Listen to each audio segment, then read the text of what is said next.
Hello and welcome everyone. My name is Shorjo and this is Googly Goals brought to you by Googly Mania.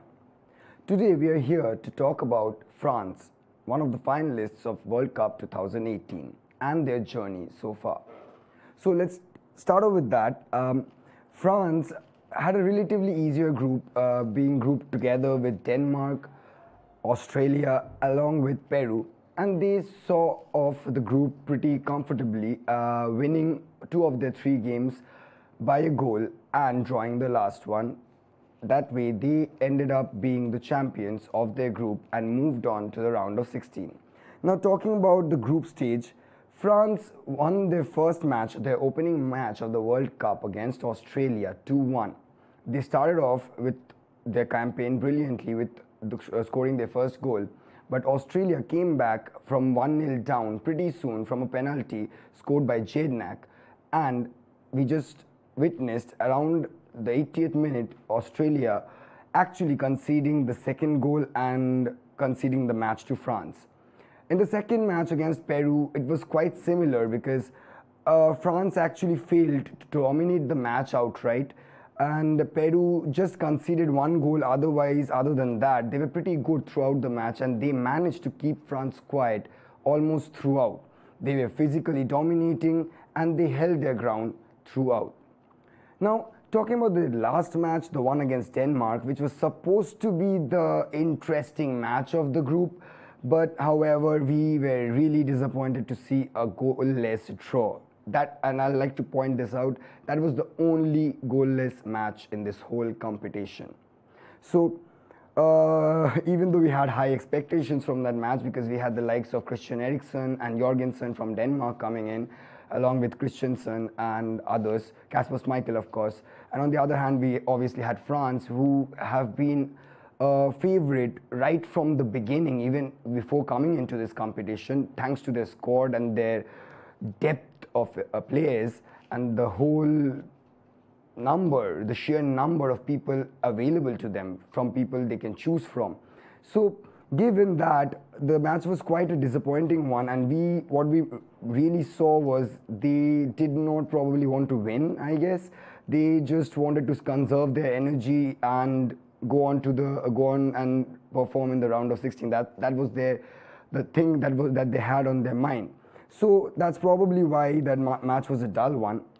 Now, this is talking about the group stage, and after that, when they moved on to the round of 16, their first match was against Argentina, and that was supposed to be their first proper examination because, let's be honest, the previous teams were not that strong, but Argentina, with the likes of Lionel Messi, Aguero, Di Maria, obviously it was going to be their first real challenge of the tournament, and like we saw, Argentina actually managed to take the lead, 2-1 lead early in the second half. However, we all witnessed a brilliant set of play, or like brilliant patch of 10-15 minutes by France, where they actually managed to score 3 goals, 3 quick-fire goals to take the game, take a 4-2 lead in the game. And that pretty much, if you ask me, closed the game for France and Argentina. Argentina tried and tried, and they even managed to come a goal back and pull it back to 4-3, and they kept trying just to get that last equalizer, but that was not to happen, and sadly, Lionel Messi and company had to go back home. So, however, I'd like to point this out, even though the match was won by France, or France prevailed, Argentina was actually slightly the better side on the night. If you look at possessional stats, if you look at the shots on target, challenges, everything, Argentina edged past France by a bit, but France won the match 4-3 and went on to progress to the quarterfinals. It's time for a short break. Don't go anywhere. We'll be right back.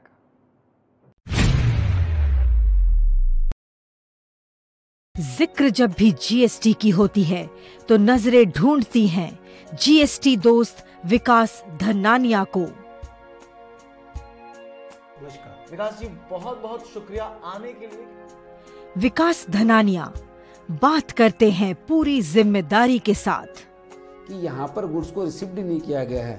हाँ, लेकिन तब आपको ये proof करना पड़ेगा कि भाई हमने तो हैंड रिक्शा से मंगा लिया है। आम आदमी जीएसटी को जानना चाहता है, लिहाजा सवालों का अंबार है।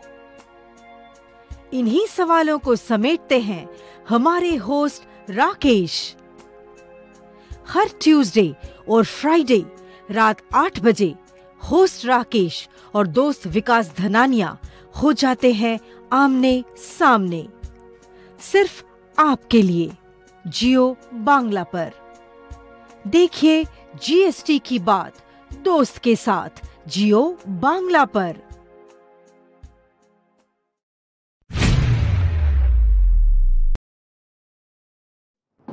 Welcome back, everyone. Welcome on Googly Mania. We were talking about France before we left, and I'd like to take that forward. Now let's talk about the quarterfinals tie between France and Uruguay. France prevailed in that match 2-0, but we had greater expectations from both Uruguay and France, specifically because it wasn't a very attacking match. Because Uruguay, time and again, they hardly had 38% of the possession, and all that were trying to do, especially without Suarez and Cavani both available, it was just Suarez who was playing up front without Cavani. It was Christian Stuani who was playing alongside him. Uruguay looked really lackluster, to say the least, and France, all they did was keep possession of the ball, play it around, link up with other players, and they even didn't look to attack a lot, very honestly. On the other hand, Uruguay, all they were trying to do is sit back and defend and look for a goal on the counter, which did not prove to be a very good game plan for Uruguay, which had paid off in the past for them. But this time it was not to be somehow, and France, their first goal was a decent one. However, the second one came thanks to a silly mistake from their goalkeeper Muslera, who actually tried to hold on to the ball and deflected it into his own net. It was sad to see a goalkeeper of his standard, and especially Muslera, who has been brilliant throughout the tournament, concede a goal like that, but just a part of the game. So France somehow survived the quarterfinals and moved into the semi-finals, where they had to play the big mighty Belgium. Now, we all know that this is Belgium's golden generation, and France was finally going to face probably one of the strongest team in this World Cup. Going into the match, it was 50-50 in favor of both France and Belgium, and there were no clear favorites in that match. However, France managed to win the match by just one goal, and that was the only goal scored in the whole match. That came from a header which was put in by a corner from Umtiti. Now, talking about that match, France basically did not dominate, neither did Belgium. Belgium tried to create a lot of chances, and I have to mention both Courtois and Hugo Lloris, the two goalkeepers of the two sides, were brilliant on the night, keeping out shot after shot, saving shot after shot and sending them wide. They pretty much were the men of the match for me. And Belgium, even though they tried again and again, especially Eden Hazard, I'll have to mention him. He went on one after the other, taking on players one after the other, but sadly he couldn't finish. Even Kevin De Bruyne, he had like a couple of really good goal-scoring chances, but he couldn't finish. He ended up putting it wide. So Belgium, sadly enough, even though it was expected that this match was going to be one of the highest scoring matches in the World Cup, it was just 1-0, and France, as we know, moved on to the finals of the World Cup, where now they face Croatia. Now, talking about the World Cup final, after having talked about their road so far, France have had quite a lot of issues, especially in their midfield, more than their defense, I'll say, because their defense is pretty solid with the likes of Umtiti, Varane, Lucas Hernandez, and Benjamin Pavard, who's a youngster who has come into the squad and replaced CDB, and to what results, we all can see that.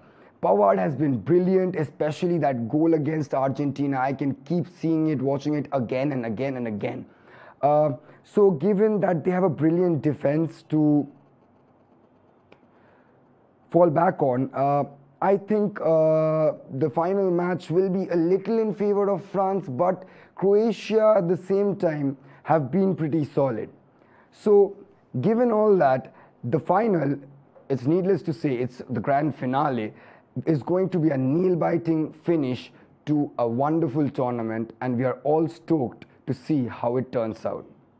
That's all for tonight. Thank you everyone. Thank you for watching. This is Shoujo signing off. And if you like this show, please like, subscribe and share to Googly Mania. Thank you.